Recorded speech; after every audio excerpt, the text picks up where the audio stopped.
Hello and welcome back to Football Kentron, the only English language podcast dedicated to Armenian football. I am your host Adam, and I am joined here by the usual suspects, Armen and Charens. I know it's been a while, gentlemen. How are you all doing? Hello! Sheesh, bro. So long. FK back together. Yes, FK is in fact back together, and it has been a long time since we have done an episode with the three of us together. And sorry, I was on vacation, and I won't apologize for it. But we're back, and if you don't already, please follow us on our social medias.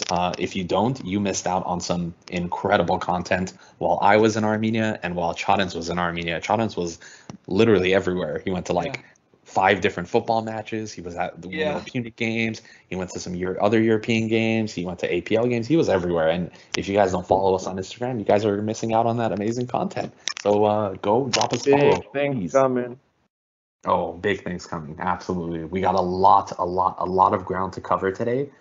It's not going to be a particularly long episode because, obviously we're not going to cover a month and a half's worth of stuff in one show. That would just be insane. And season's only getting started.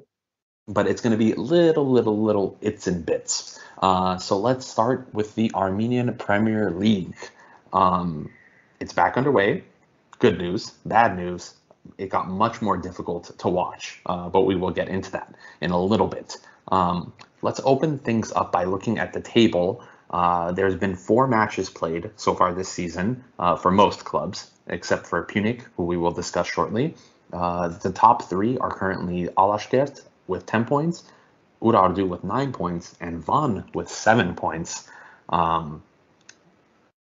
Charens, while you're in Armenia, you had a little bit of happy fun time with Urartu. Tell us a little bit about your experience with the club and the games that you went to. Well, firstly, I'm going to take this opportunity on behalf of Football Kentron to thank Urartu staff for letting us, for giving us the opportunity to go have a tour, see a lot of players, potentially hundreds of players, because they gave me a specific number of how many players they have in their academies, and it's insane. The amount of fields they have is insane. So a very big thank you to all of them for giving us this chance to share about it. So speaking of Urartu, bro. 3 games. Urartu. Awesome. Yeah, thank you. So 3 games I was able to watch. The 3 match days, except today's one. So today's one was the 4th one, which they beat Noah 6-0. Insane score. Urartu is very, from what I saw, they're very midfield oriented, passing oriented. You could even say Spanish method of playing, since they've had Spanish coaches, as most of you know. It's not a coincidence. They focus a lot on that. Their execution was a little bit tough in those first 3 games. They scored in those 3 total games. They scored 3 goals. But today they scored 6, so you can see they started improving on it, and it's brilliant to see. They're sitting 2nd currently. There's still a couple of games to play. Not only are they sitting 2nd, they're the team that has scored the most number of goals so far in the league and conceded the least number of goals.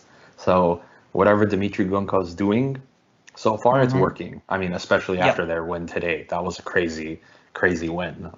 But great on them. Also, special thank you to Lucy, who was the one arranging for everything for our boy Chadens while he was there with Urartu. So thank you, Lucy. We really appreciate you. And hopefully we do a little bit more content with Urartu. Probably it'll be kind. Elsewhere, on the complete opposite side of the table, boys, we have FC Noah. They are currently in what we would call in the industry a crisis. They have played 4 matches so far this season, scoring 5 and conceding 13. A bulk of those goals, 6 coming from the 6-0 loss to Urartu today. Guys, lots of things going on here off and on the pitch. Unconfirmed rumors that we have seen swirling around as apparently Noah is not paying their players. Ottoman, this is not a poor club by any means. What do you think? What do you identify here as the problem? Because their personnel is not bad by any means. I don't know. I mean, you said it. Their squad is good to very good for APL standards, but and as you said, they're not a poor club. I mean, they're like they have in their network teams in big a big Hungarian team, a big club in Italy where all of us growing up, they were in Serie A. We're talking about Siena.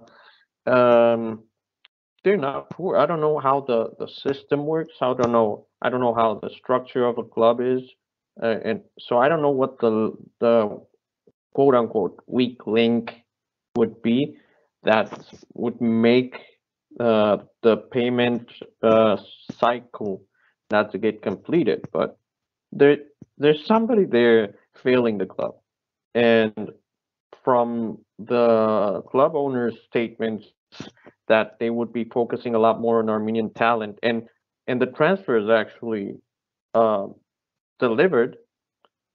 We don't want this club to do as bad as they're doing, so we don't know what's wrong with the club right now. But on the other hand, it's not an unusual phenomenon for the APL or any post-Soviet league, unfortunately. But I don't know what to say, bro. I mean, it just happened. It's an internal and external factor, so we won't know much. But the way it seems like it's strange. And you know, you cannot help but feel bad for players like our very own homie Haik Musakhanyan, the goalies. I mean, of course, Grigory Matevosyan left the club. Then you have Shahatuni, that's a good goalie. You have Tolya Ayvazov, that's great. You have so many young Armenians playing at the club. I don't know, Napetyan, now Danielian, Yevalan, and etc. I don't know, man. You can't help but feel bad for them. Their head coach resigned, I think, last week, didn't he? Adam Hakopian? I don't know if he did. We read that somewhere, but I haven't. I mean, maybe I'll look at the match from today and see if he was on the sidelines. And then that'll give us our answer.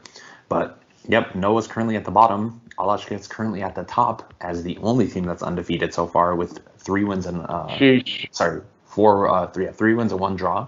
Urartu in second place with 3 wins and 1 loss.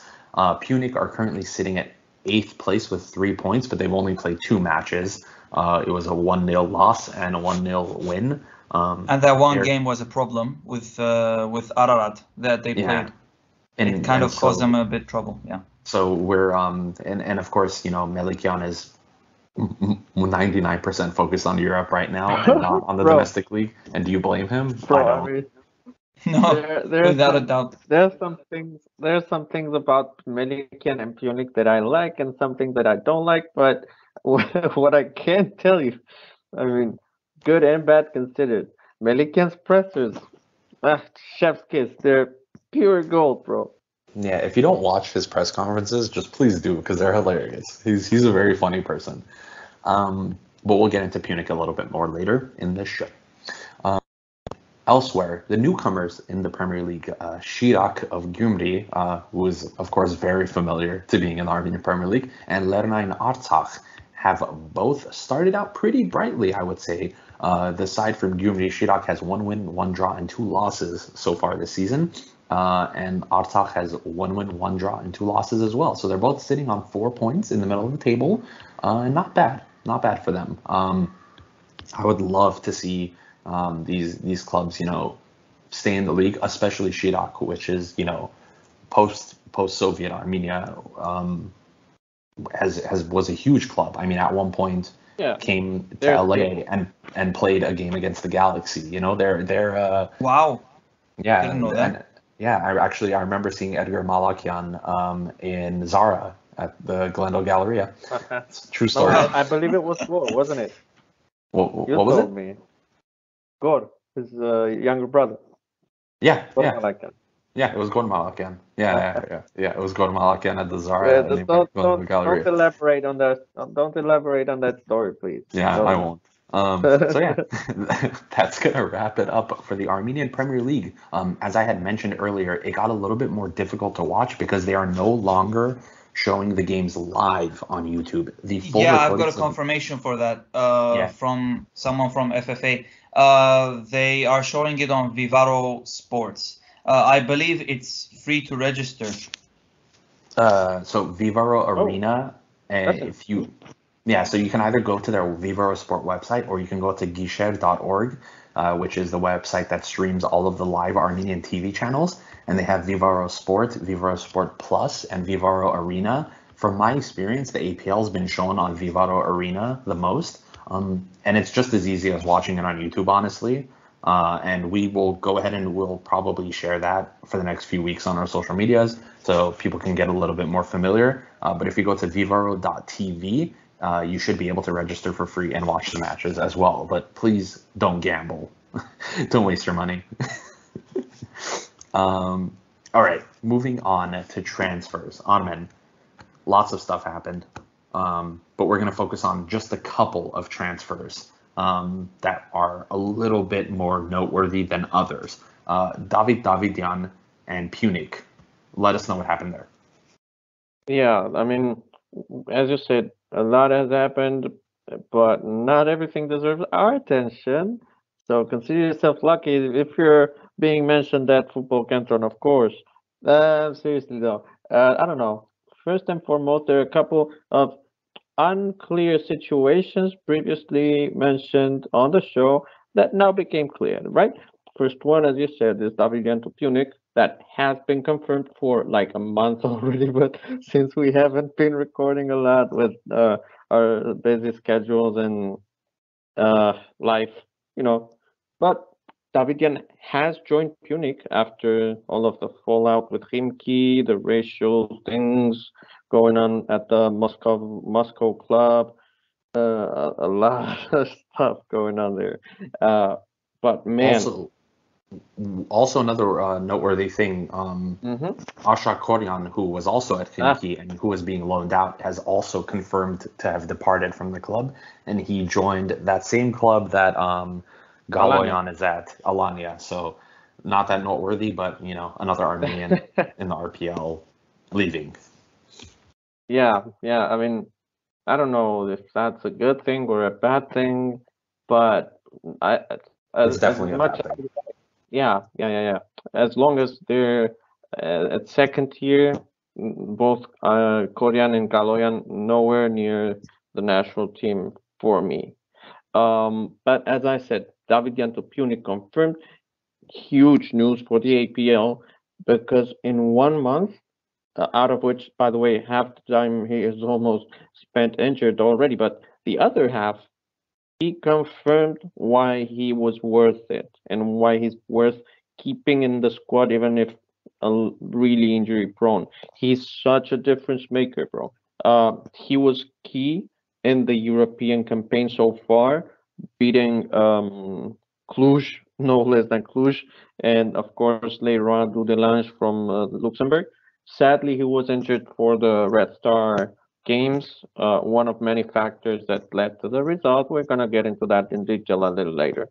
But, bro, he is so good. And after his injury, and of course, simultaneously, Arasos Bilis got injured as well, who is, by the way, same position as he is. So you know that Pyunik's attack dipped their form big time after that. They are going to need a lot of strength. We'll get to that in a little bit. Exactly. We'll get to that in a little bit. But we do have another transfer update. Should I speak about this one, or how should we play this? Yeah, Okay. I mean, could just go for it. He's my boy after all, right? You'll get your shot in the next one. Giran Markaryan. You know all about this guy for 2 years, actually. No, 1 year now. We have been talking a lot about him, and national team games confirmed he is pretty much the best left back, the best Armenian left back around right now. He was supposed to join Ukrainian Premier League team Veres, but with all of the situation going on there, he decided he had to leave, and the place he ended up in was Urartu in Yerevan, and he went on loan, etc., etc. But now he decided to extend his loan at Urartu for 6 more months, right, to stay fit and in form ahead of the national team window in September, late September, if I'm not mistaken. Since the UPL, the Ukrainian Premier League, was on standby, right? So after months of uncertainty, it's now finally expected the UPL, of course, Ukrainian Premier League, to resume next week only, right? So out of the 2 months that were between that loan contract extension of Shirais and the national team window, 1 month could have gone. He could have been a whole month without playing.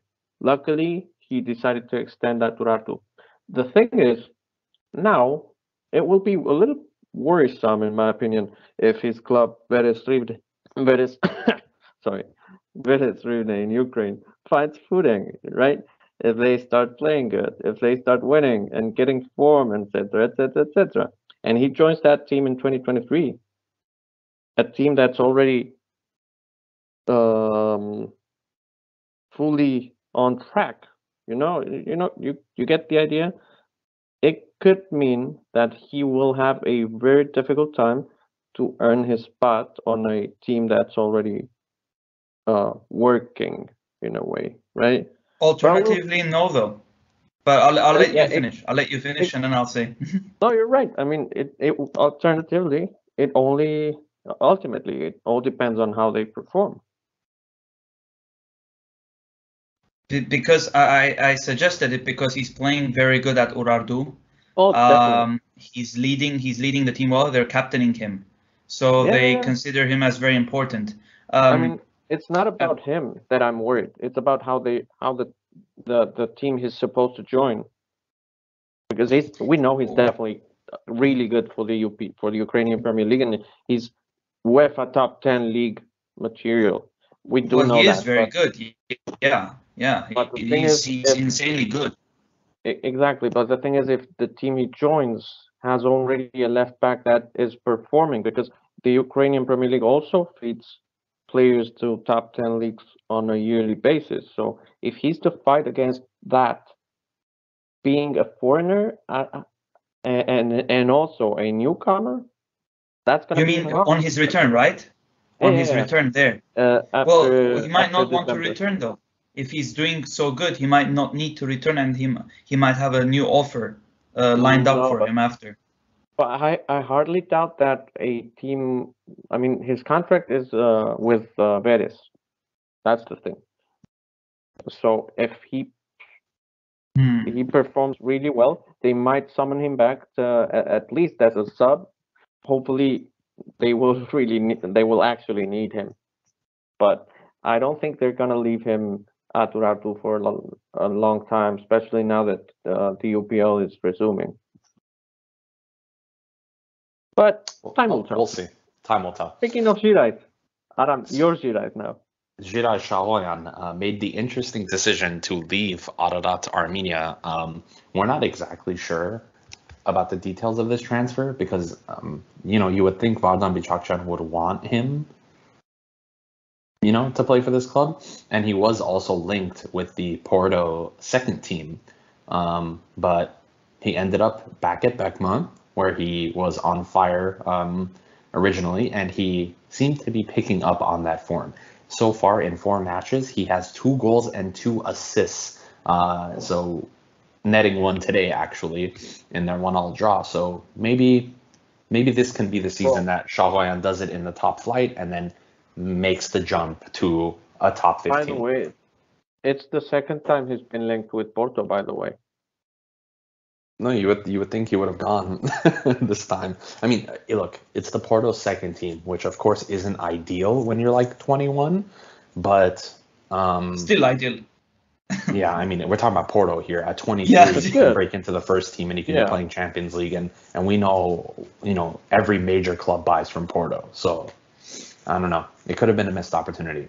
But speaking of opportunities, Hrant, otherwise known as Grant Leon Yaranosian, or Ranos as he goes by on his jersey, has been promoted from the Bayern under-19s to FC Bayern 2. So he's currently playing at the Regionales Bayern, which I believe is the now 4th division, because I think they had gotten relegated last season, if I'm not mistaken. You're the Bayern expert here. So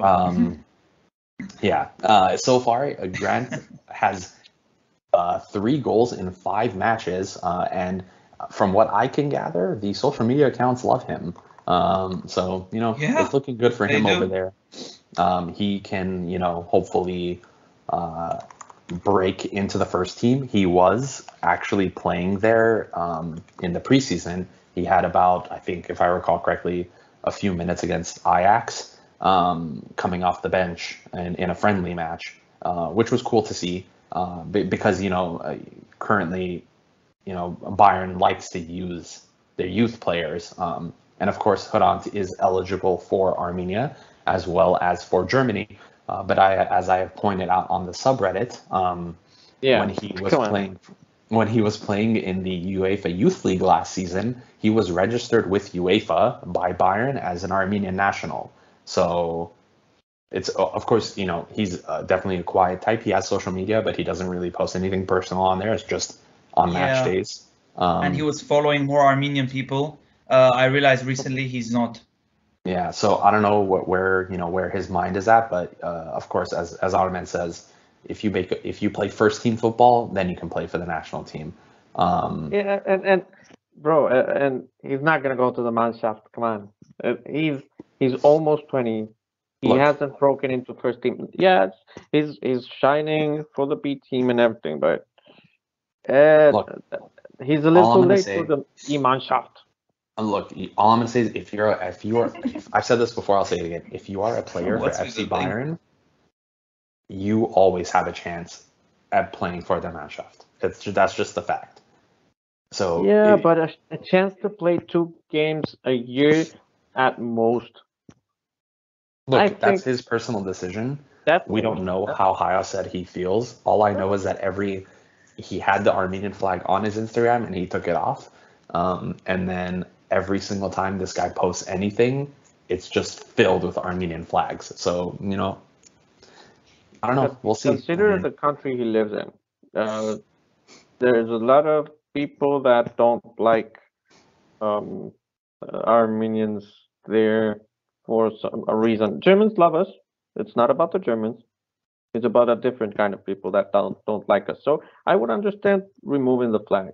But and then you mentioned Haya Sirutun. I don't think it's about patriotism all the time. I mean, yeah, of course, most times it plays a role, but playing for Armenia, for players that don't particularly feel Armenian, for instance, Korik Bayramyan, he doesn't feel really Armenian a lot.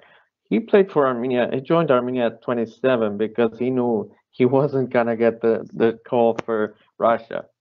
So, playing for Armenia, he played against the Mannschaft. He plays against, I don't know, he got a draw against Croatia, the World Cup runners-up. So there are a lot of perks in joining Armenia, especially if you're from a top 10 UEFA country where you won't be like quote unquote somebody there.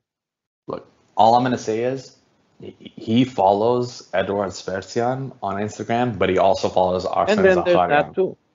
So, and I think he may even be eligible for Russia as well, because I think his grandparents, Yeah. they're Armenian, of course, but they hold Soviet passports. So he can also technically play for Russia too. And Nobel Arustamian, actually, he follows him as well. So I don't know. It could go either way. It looks like. I think our chances are good, but first let's wait for him to make a career for himself. I agree. But as soon as this guy plays 1 minute of senior football, the federation better Call him fucking up, call sign him up. Seriously. That's when we'll know where the problem is.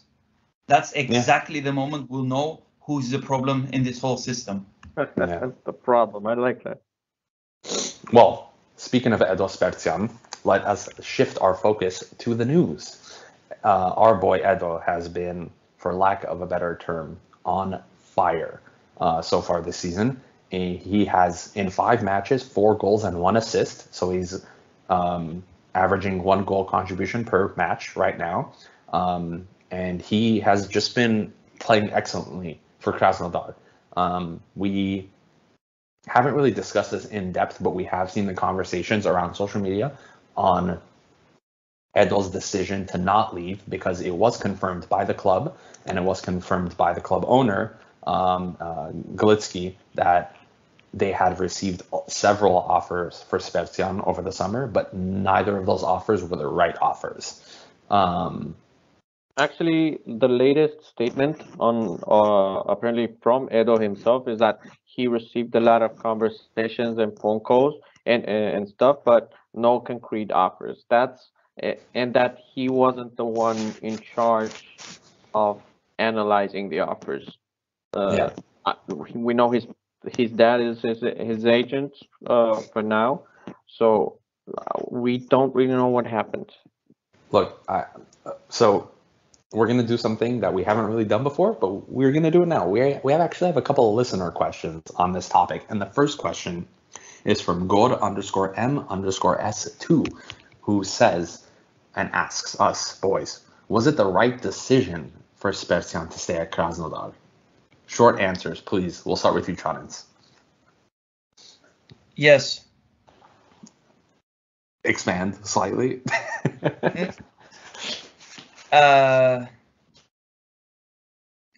I'll put it in a phrase. He'll become a bigger fish in a small pond. He'll become a bigger fish in a small pond, basically. He'll get noticed even more now, because everybody's going to be wanting for him. Everybody's going to be looking in Russia for players who deserve to play in Europe, and Russia is not in Europe now. So. Yeah, and I could tell you, I watched their 0-0 draw against Dynamo Moscow last week, and he played the full 90, and so did Arsene Zakharyan. And I could tell you the commentators were talking about Spertian way more. I think they only mentioned Zakharyan when he was on the ball, but they talked extensively about Spertian on multiple occasions. So we should make friends with them. Maybe. I don't know. I wouldn't do that. Armen, what are your thoughts? Was it the right decision for Spertian to stay? I don't know, man. I don't know. Time will tell. There are a lot of factors here, a lot of character, personality, form, the league itself. I don't know. I honestly don't know, but I do like the form. And ultimately, that's what matters for the national team. And hopefully, it's the beginning of a virtuous cycle. Yeah, well, speaking of virtuous cycles, Kazakhstan, which is a country that we have a virtuous cycle of not leaving, we have a couple of updates from there. It's given us some good transfer, bro. Sure. Okay, Armen, what's going on in your favorite part of the world? My favorite part of the post-Soviet world outside of Armenia, maybe. Okay, no, maybe not. But it's a good, it's a good league. What can I say? It's a good league for Armenians. It's a good stepping stone, just like Cyprus. I mean, it's better, but not way too better. You know what I mean? We have Pedro Salvadisian that joined actually fellow Armenian countryman Zaven Badoyan at FC Akshayik, and we literally just come off his debut.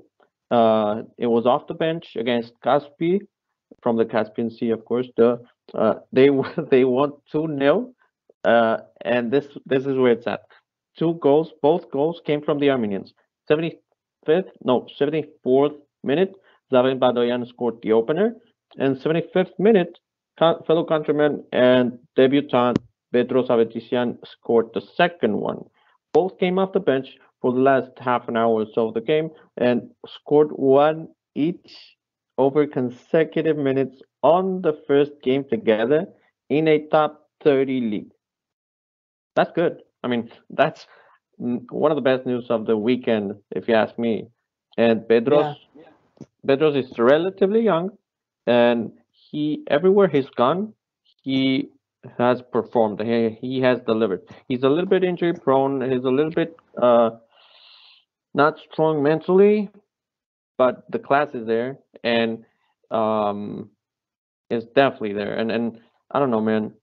For instance, you have 31-year-old Artaktasyan that returned to the APO and became champions with Pyunik and is now a standout for the club that's gonna be playing Europe and has been one of the strongest players, the strongest performance in the national team this year. He's 31 years old and just came off the KPL, right? Well, now we have Pedro Salvadisian, that's a very similar type of player, and 5 years younger, or 6, maybe 5. I think 5 years younger. That's solid, bro. That is, yeah. I mean, you can't deny the stats, and I think that, in my opinion, the place that Avetissian messed up in his career was leaving Ararat Armenia to go to Tobol. I think on paper that seemed like a good idea, but that was the time that Ararat was going on their really good European runs, and like they were finally doing something, and I think that partially probably had something to do with Vardar Minasyan leaving. Bro. I can't tell you. I think I know the reason why he left. He was the one that actually screwed up the FCAA game against Dudelange. He underperformed. Yeah. And you know what? No. I could understand why he would want to leave. And after that, he was actually right, because he started to perform really well at Tobol. And of course, because of financial reasons, he didn't stay. But he did great at the KPO back then. Yeah, I mean, I think he's already 26, and like you said, sure, we have a Dashian once in a while, but you don't want to be relying on those types of players for the national team. That's just my opinion. You need depth. Yeah, you need depth, but you know what? There's a lot of players that we have in the under 19s and under 21s that I would prefer. But you also need form and experience. I mean, you need a little bit of everything. You need a little bit of everything, and yeah, I mean, we'll find that balance hopefully somewhere.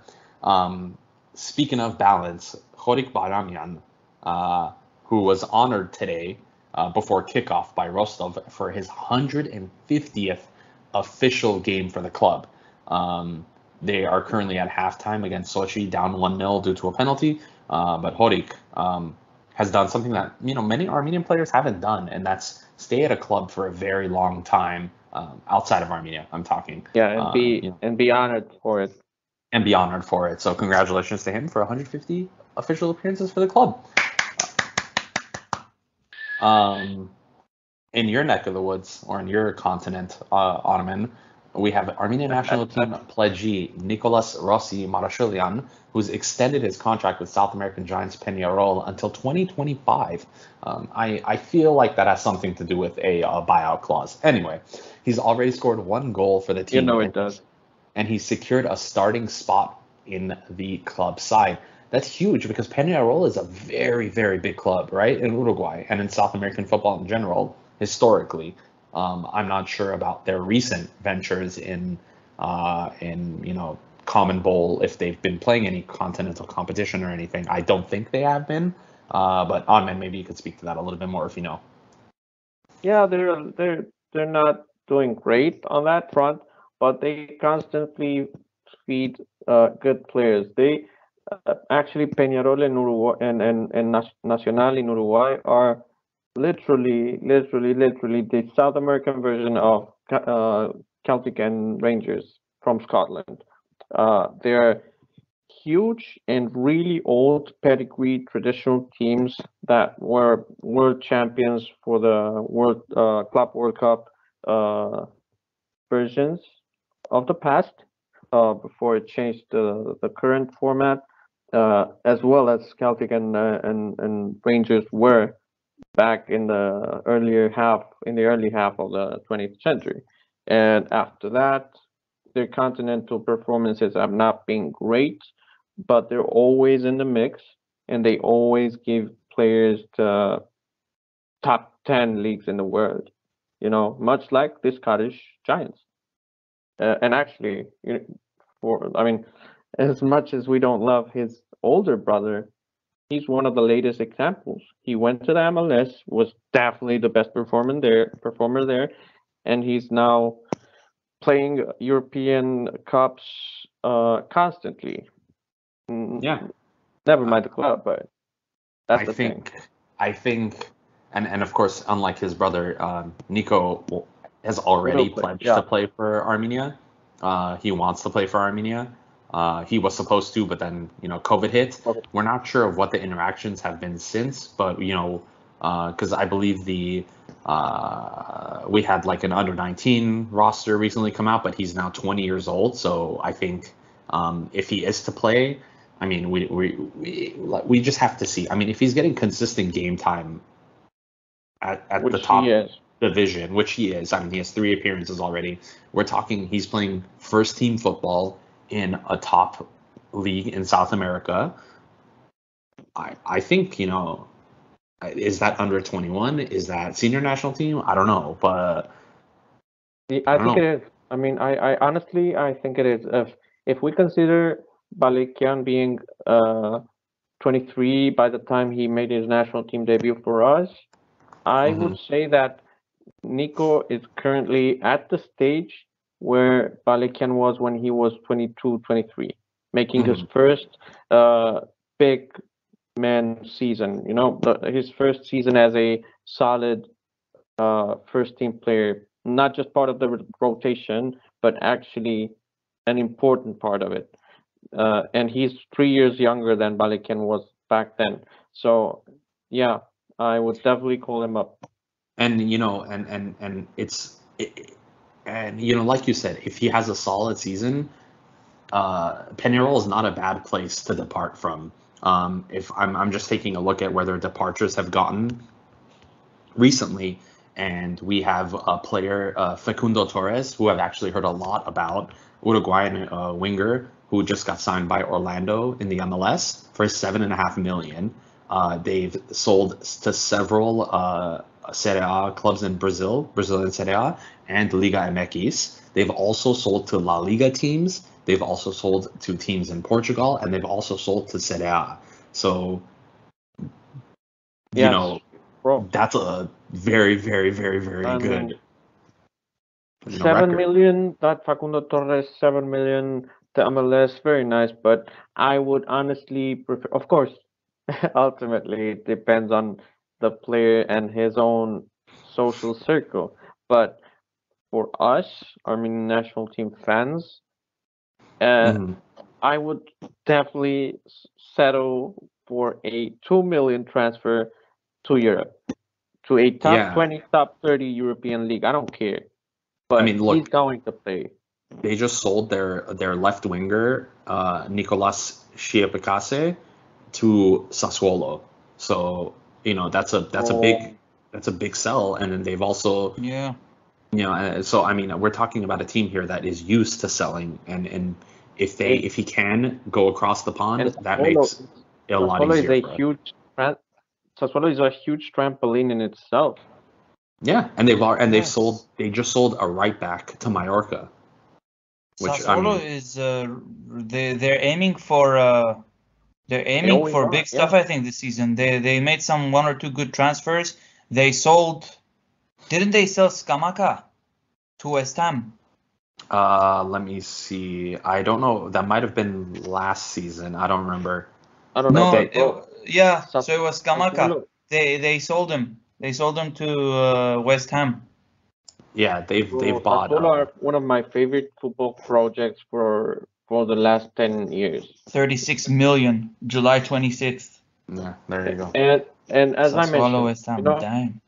before Balakan ruined his or made a screw up by staying in Argentina, when he had actual offers, even though it was a loan, it was the first step. Once you're in Europe, you're in Europe. I mean, if you perform, that loan can turn into a sell or a transfer. I don't know, but Balikan had offers when he was 24 years old. He decided to stay in Argentina. Now he's 26, injury prone, lacking form. Yes, he's making a lot of money, but for what? He's not playing.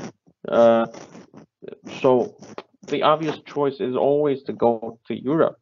That's where football is. I mean, I just hope he doesn't follow on Balikan's steps. Well, sticking to the South American boat, Lucas Zelarayan is tearing it up in the MLS so far this season. He has 8 goals and 5 assists in 21 matches. Hopefully he can carry that form to the national team. Of course, Lucas has not joined the national team in a couple of windows now.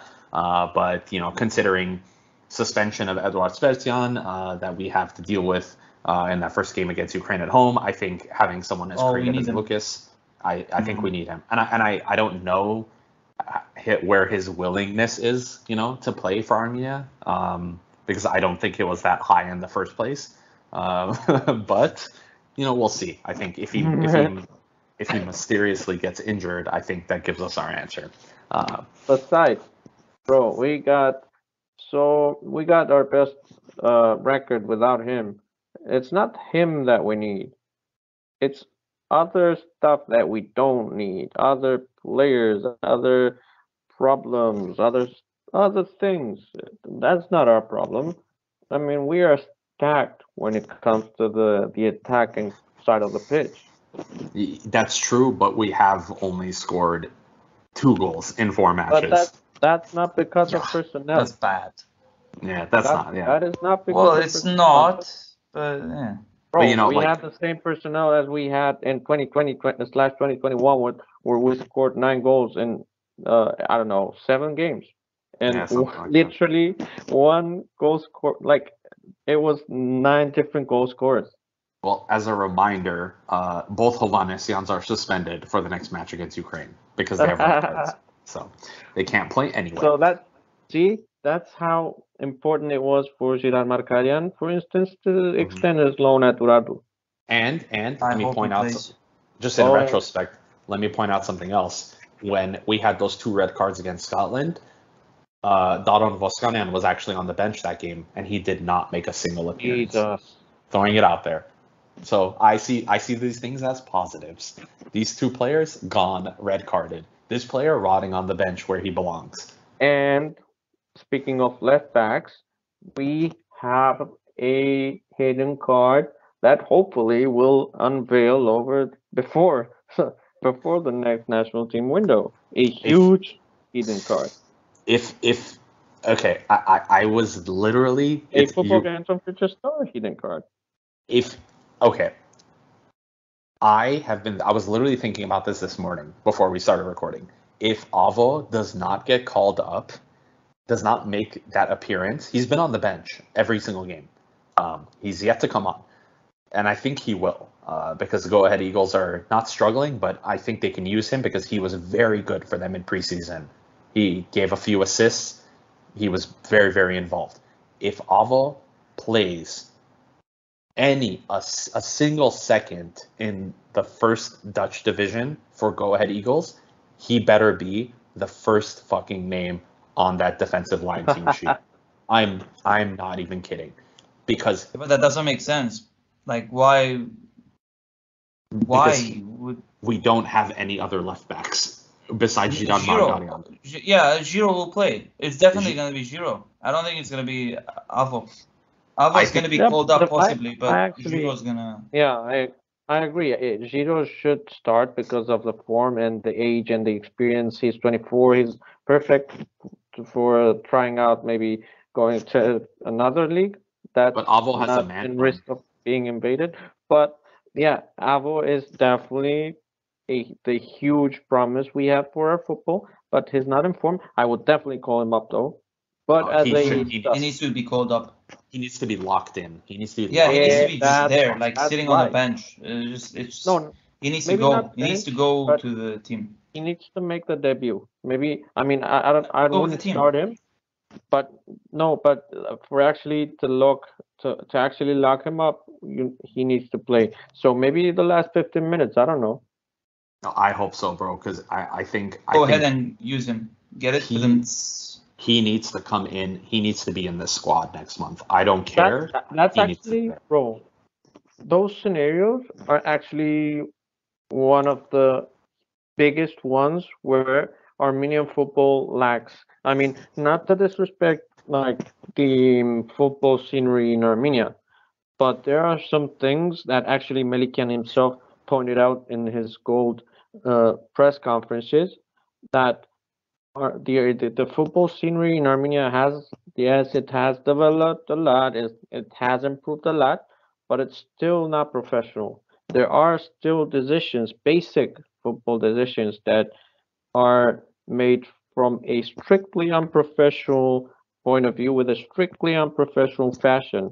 This is Yeah. one of those. You need to call these players from diaspora, play them at even if 15 minutes, lock them up, and then send them off back to keep developing their careers and living their own lives until you can trust them fully.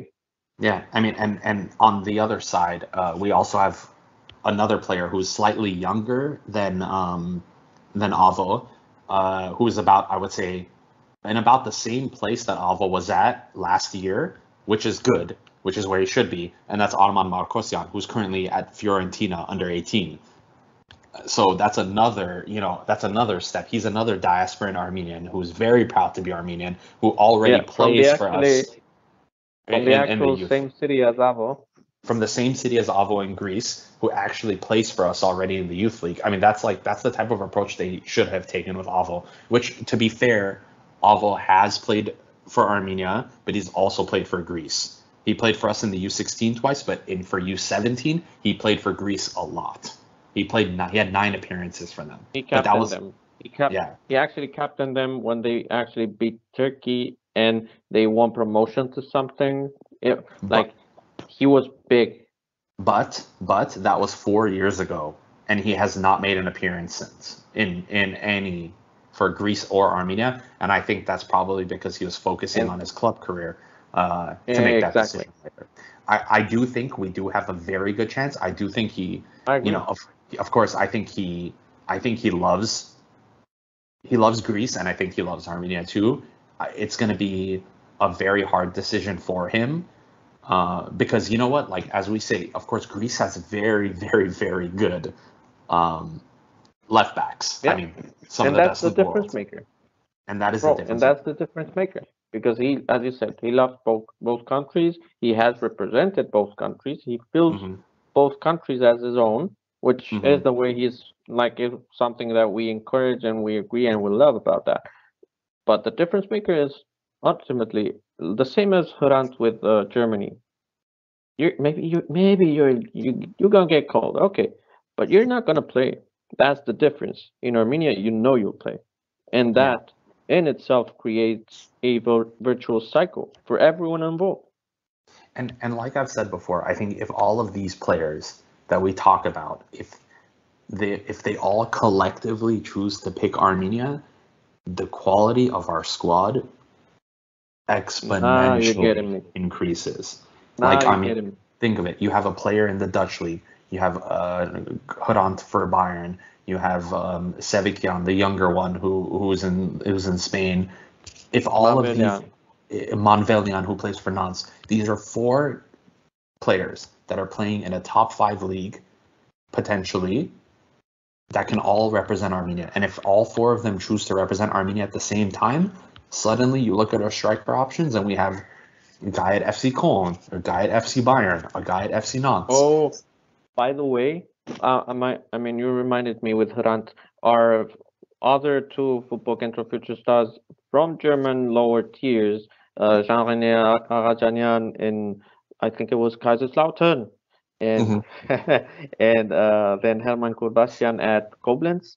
Both of them also started their season with several assists. So, and they already play for us. So that's also another two in the mix. And you have the actual huge signing, Mathis Pyunik from Belgian Eupen. He signed for Standard Liège. That's one of the Belgian giants. And he's a defensive mid. He's 18 years old. He has already said that he wants to represent Armenia.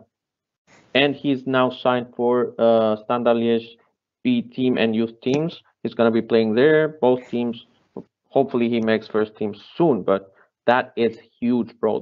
There were a lot of, like in Belgian media and stuff, they are hyping him up a lot. Yeah, and if he wants to play for us, I mean, why not bring him in? All right. Now, to our final segment of today's episode, European competition. We are going to be talking about the Armenian players and clubs that had their European journeys this season, many of which have unfortunately ended. We will first start with Vahan Bichakjan and Pogon Shajin, who began their European journey against KR Reykjavik in the first qualifying round of the UEFA Conference League. In the first leg, they won 4-1, and in the second leg, they lost 1-0, so they went through 4-1 aggregate. In the second round, they played against Brøndby, where they drew 1-1, and then in the second leg, they lost 4-0 away from home, so they got absolutely battered. Vahan played a total of 111 minutes from a possible 360, so it's a little frustrating situation for him and for us. And similarly in the league, he's played 186 minutes from a possible 450, and he has scored twice. It's a big question mark. Those ain't bad numbers, though. They're not bad numbers. I mean, his output is going to be good no matter what. One goal every 90 minutes. I think the 93. The problem that we've recognized and that the Pogon fans are seeing clearly is that he is not being rewarded for playing well. The coach is relying on him as a super sub, and when he should be starting every game. I think there's no excuse at this point. More minutes. He needs more minutes, and I think he knows that. And I think, like I said, he's one good season away from being in a top 5 league. And in my opinion, it needs to be this season. If he wants to have that good career and that impact, and be one of, he is already a key player in the national team, but be that superstar that we know he can be. This season, in my eyes, is very key for him because he's going through a lot of adversity right now. They're not going to play in Europe, and that's a major reason why he picked Pogon. He's not getting that much game time in the league, but he is scoring goals, and so he needs to keep that up, and he needs to show not only his manager, but other clubs that circle around the Polish league, which a lot do, as we know, especially the Bundesliga, that he's a gem, that he's a rough diamond that needs to be picked up. Any thoughts on that, Shonens? Onman? Anyone? Anything? It's crazy how he needs to be playing more often. He's that kind of player. We say this for many players, but for Vahan, it's a must for him to play. I don't know how the system works. I don't know. One of the OG FKFS. Yeah, it doesn't make sense to me, honestly. I can't. I understand it's a manager decision, whatever. Like, we're just fans here discussing whatever. But come on, they bought a super player, and this is how he gets treated.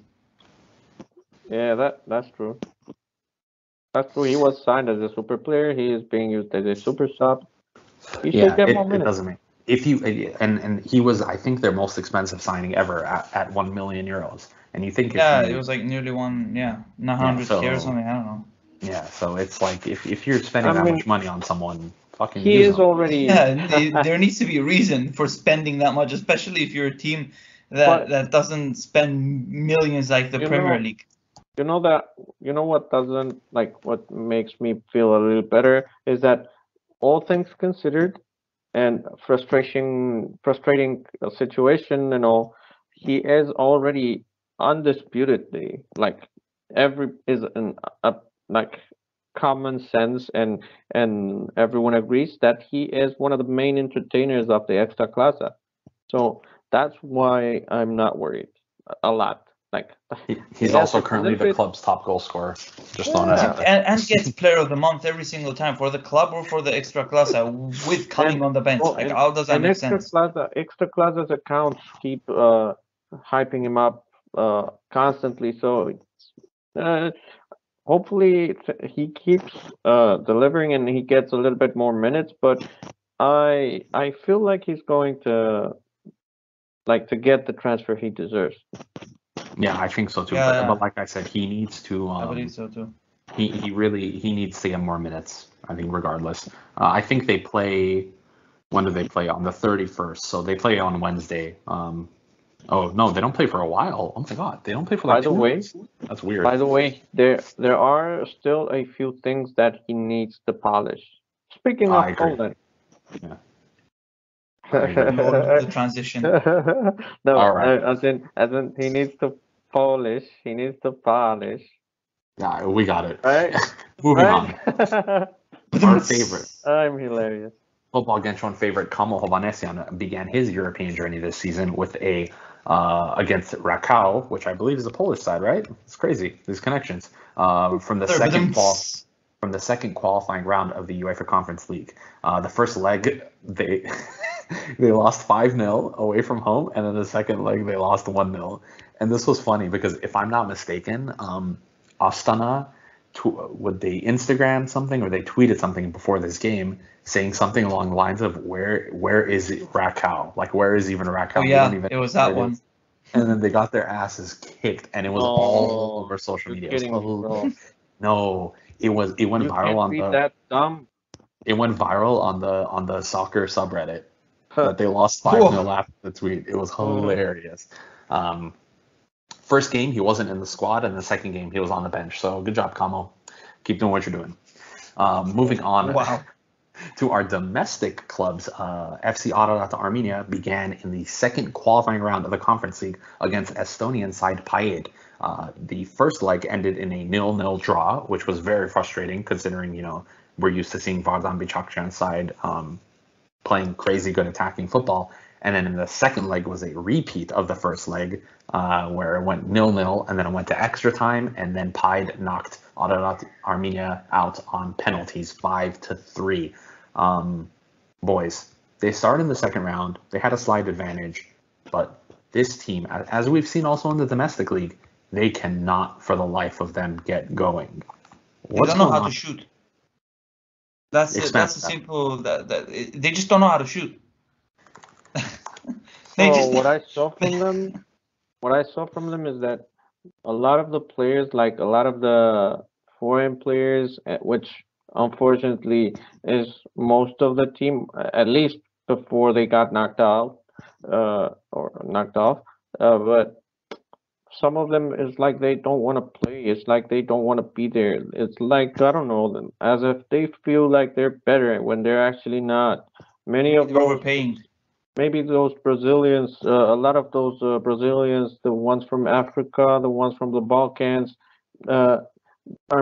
many Armenian talents get overlooked, like Stjepan Mkhitaryan that is now started to be used, or even David Tatirian that is a fucking wonder at right back position, is still benched by this Brazilian dude, Alemão, that, no disrespect, but he's not good. He's not even good for the APL, bro.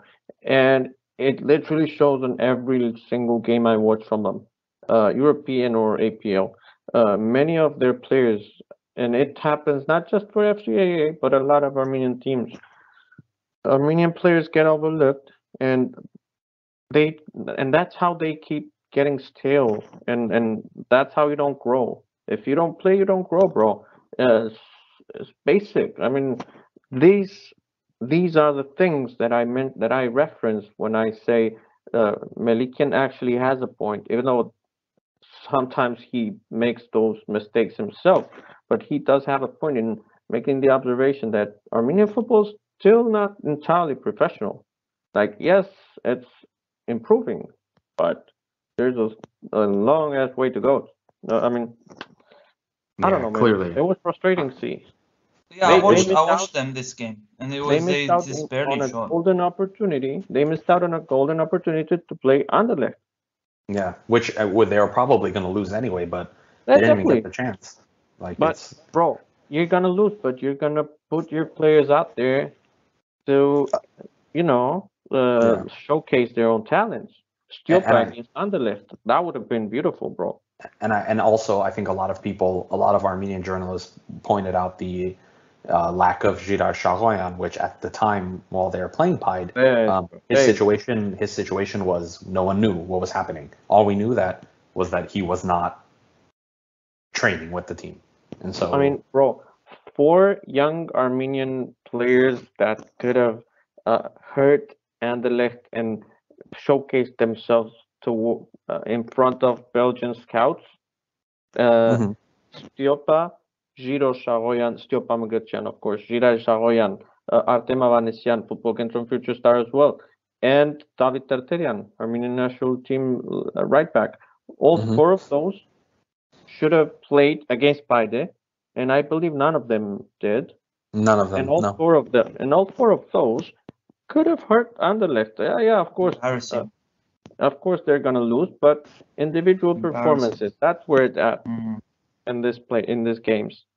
The small decision could have made such a big difference. Yeah, it's always it's always in the details. Armenian football does not know about those things, and that's why we're here. Push those little details that need to be pushed. That Caparros is doing. Yeah, I know. It's very, very frustrating. But you know what? I think they see it. And hopefully they can do something better next season. But you know what? I wouldn't hold my breath. Okay. Elsewhere, Ararat Yerevan began in the first qualifying round of the UEFA Europa Conference League against Shkendia, and they lost the first leg 2-0 away, and then there was a 2-2 draw at home. Which I was in Armenia during that second leg. I was not at the stadium. I was right next to the stadium. I couldn't go. And I was hearing all the cheers and boos as they were happening and following it live on Twitter. And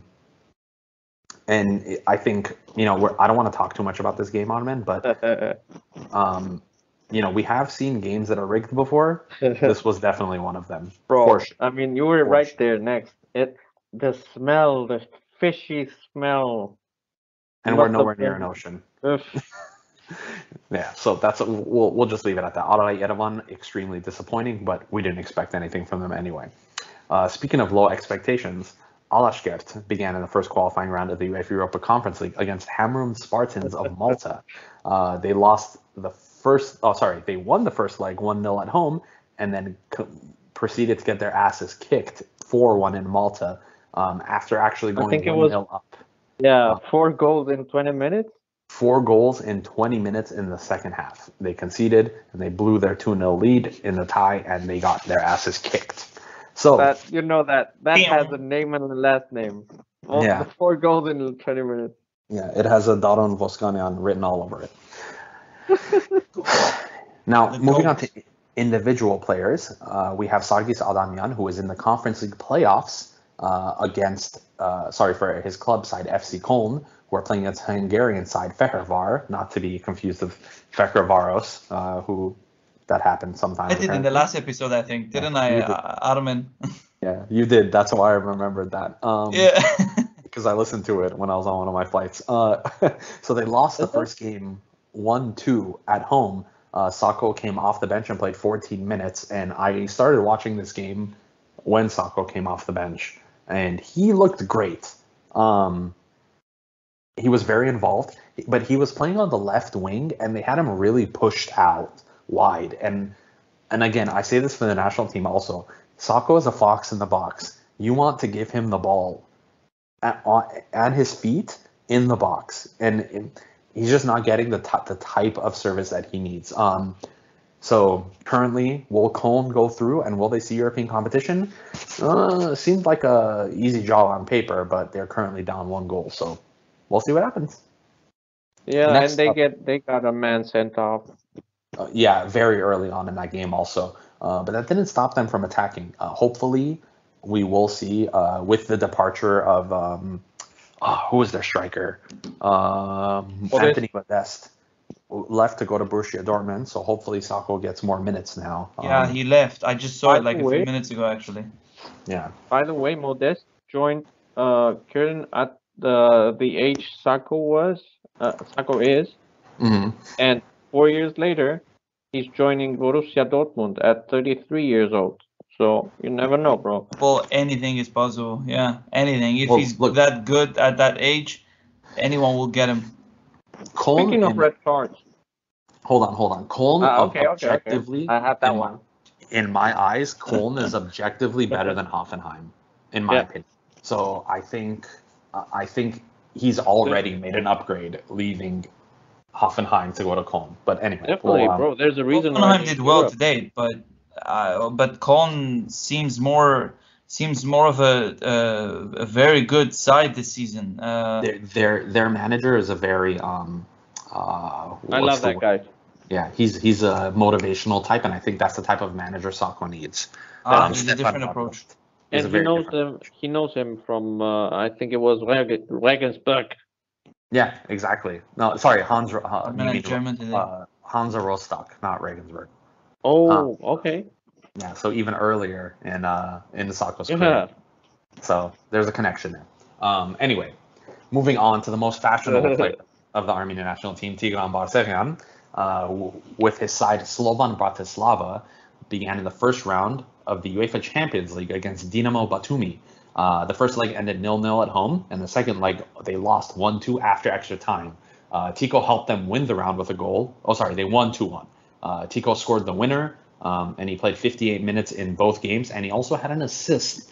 So it was a really, really big first showing from Tico in that first round. And the second round, they played against Ferencváros, which is the other Hungarian club we referenced, in the second round of the UEFA Champions League. They had a 2-1. They had a 2-1 win with an away goal by Tico, and then the second leg they lost 4-1. He's on beast mode. Yeah, he was on beast mode. I think he had like 2 goals and 2 assists in the first 2 rounds of the Champions League. Then we get to the Europa League, and because they got knocked out, so they're in the third round of the Europa League. They play against Olympiacos. The first leg they draw 1-1. The second leg 2-2, and then they lose on penalties. Tough. Who can beat the Greeks? Now they're in the Conference League playoffs, where they're playing against HSK Zrinjski Mostar, and they had a 1-0 away win? Was it a win? I think it was a loss because of Tico getting sent off. Yeah, Tico got sent off. Yeah, they lost. So he's not going to be playing. He's not going to be playing in the second leg, and they might not even get Europe now. So from having such a great start in the Champions League, and now they might not even see Europe. It's extreme because of Tico. I mean, they got like a final that one game. It's like they got where they are thanks to Tico, but at the same time they're about to get knocked out because of Tico. Yeah, so it's a vintage Tigram Barcelona move, I would say. Moving on to the main event of this episode, we are talking, of course, about FC Pyunik Yerevan and their European amazing atmosphere. Oh.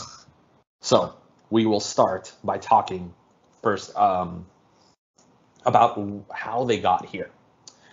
The first leg of the UEFA Champions League, round 1, they were matched up against CFR Cluj, the champions of Romania. Now, looking at this, no one, and when I say no one, I mean we even, I remember when the draw came out, Onman was like, shit, like, that's it, Mortir. That's where we were at. And first game was home, 0-0 draw. Okay, whatever, can be, you know what? Okay, maybe we can do it. Nick a 1-0 win away at home. Second game against Cluj in Romania, away. Go down. That was crazy. Equalize. Go down again. Equalize again. Penalties. Pyunik win. David Yurchenko made a huge save. And suddenly we're like, Adam, okay. you were in Armenia that day. I was in Armenia that day. How did it feel? How was the atmosphere? It was good. It was great. I think people were happy. I was unfortunately unable to watch the game, but I did see a lot of excitement, and I did see some Pyunik kits. So, but the second leg now, we're in Champions League still again. Second round against Dudelange.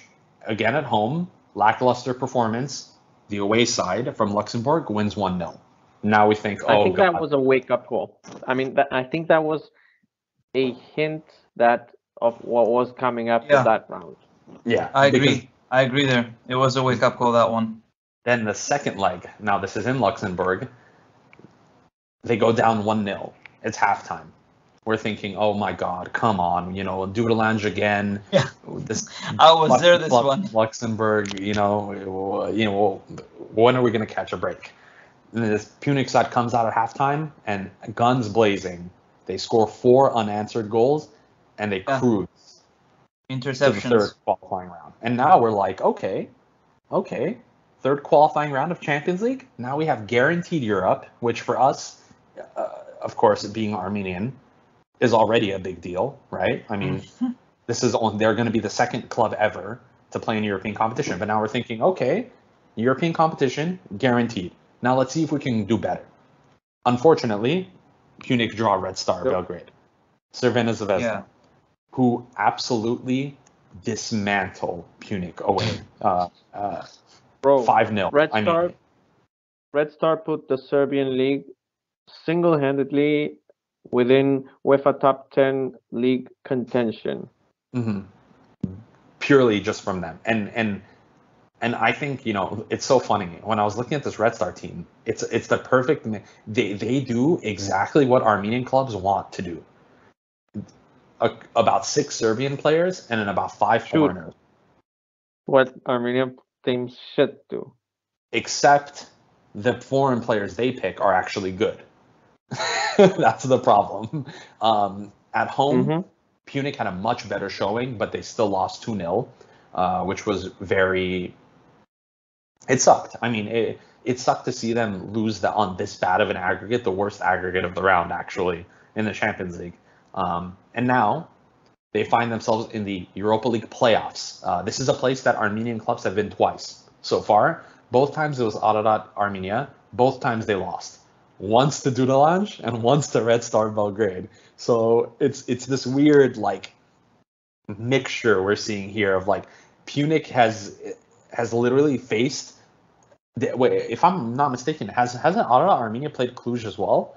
Why do I feel like they have? Armen? Last season, no. Or 2 years, no. I believe it was. I don't know if it was Ararat Yerevan or Shirak Gyumri. I know it was a Vatan Bichakchian team with many of the same players, but no, it was actually Steaua Bucharest. Oh, Steaua Bucharest. Okay, that's what I was thinking. Okay, all right. And it was a good showing by the Armenian team, whichever one it was. It was. And now, like I said, we have a shot at Europa League, a place that we haven't been before, and a place that would be good to go. Armen and I have our differences here. I think the exploitation of Armenian clubs. I also have my differences. Chadens too, but I think that being in Europa League, I think the exploitation is better, but I do agree that Conference League is definitely more our level and more of where we may actually see Pyunik win a game. So we get points of that. It's better to get one. I mean, money. It's better to get like 5 draws rather than 1 win and 0 and all losses. Yeah. And bro, I mean, money is coming. Big time money is coming either way. Now we have guaranteed for Pyunik. Pyunik has 3 million guaranteed if they get in Conference League, and 4 if they go to Europa League. 1 million isn't that big of a difference. 25%, it's nothing. But the difference maker here is that Pyunik, if they get a relatively accessible group, which we know they're better than Alashkert was last year.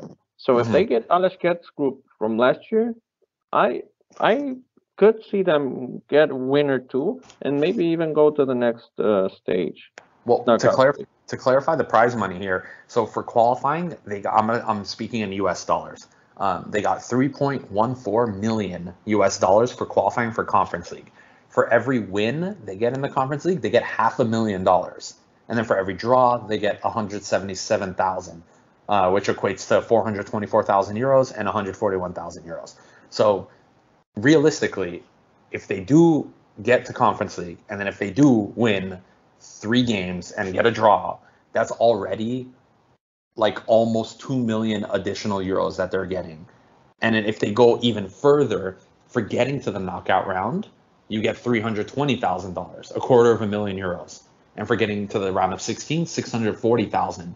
Quarterfinals, 1 million. Semifinals, 2.41 million. Runners up, 3.2 million. Winners, 5.3 million. So just for being in Europe, they're already, no matter what, going to get $3.14 million, which for in Armenian club terms, that's a lot of fucking money, man. That's a lot. And Pyunik will actually use it and not pocket it like Alashkert. So this game changer. But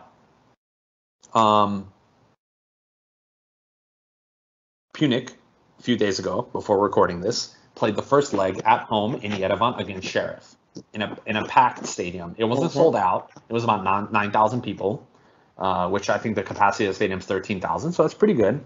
And they drew 0-0. The Pyunik played well. Not only did they play well, the ref actually missed a handball. It was a very clear handball, and there was no VAR for some reason. I'm not sure why. I think it was the way. I'm not sure if there is no VAR in this stage of the competition. No. There is because of because in the third one they just implemented it. So now there's also for this one as well. So if I recall correctly, the commentators said something along the lines of the way that the handball happened, they are unable to review it. It was like in the VAR rule book, they could not review that. I got it. So missed penalty call, and it was very obvious. It was the hand was in an unnatural position. It was up to the side. It was in the box. It should have been a penalty. Second instance, the ref gave a foul for one of the Pyunik players who was in the box on the byline, who like hassled the player a little bit, stole the ball, and was laying it off to I can't remember who was the striker, the Serbian guy, Juricic, who it was an easy tap in. He just needs to turn around and shoot. But for some reason, the ref blew the whistle and called a foul. There was no foul there. We saw multiple replays. Nothing happened. So Pyunik could have easily had scored twice in that game. But currently, we do have a bit of a goal drought, as Pyunik have not scored a goal since that 4-1 win away to Dudelanj. Melikian has asked the club to return Glenik Petrosyan from loan, who's currently at Bekma, the Armenian under-21 striker.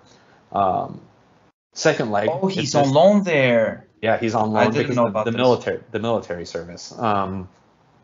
So I mean, playing there, except lets them be an exception from the military. It's not like they are doing the military service. That's why they're at Bekma. No, actually, they're at Bekma instead of doing the military service. It's like a special status granted to the highest performers of the future. Yeah, exactly. So, boys, to wrap up this episode, let's talk a little bit about Pyunik and Sheriff. 0-0, going away to Moldova, playing the only good Moldovan team. Let's start with you, Chadens. I'm going to hold off on you. Chadens. Okay. What are your expectations for the second leg? Do you think Pyunik can win and get to the Europa League? I believe they can win. They've already got Europe, so I'm not worried about anything.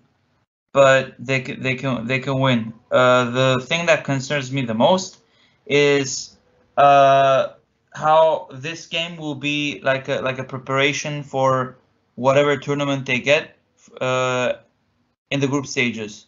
So if they play bad and they win, like if they don't play as we expect them to play, and they manage to get the win, and they go into Europa League, let's say, we're gonna be a bit, scared how they're gonna handle it there. But if they get a striker after the game or anything like that, that means that they're definitely preparing for the future. Because the most important thing, personally, is that they prepare for the next step. The next step is very similar step. It's group stage, but we just don't know which level.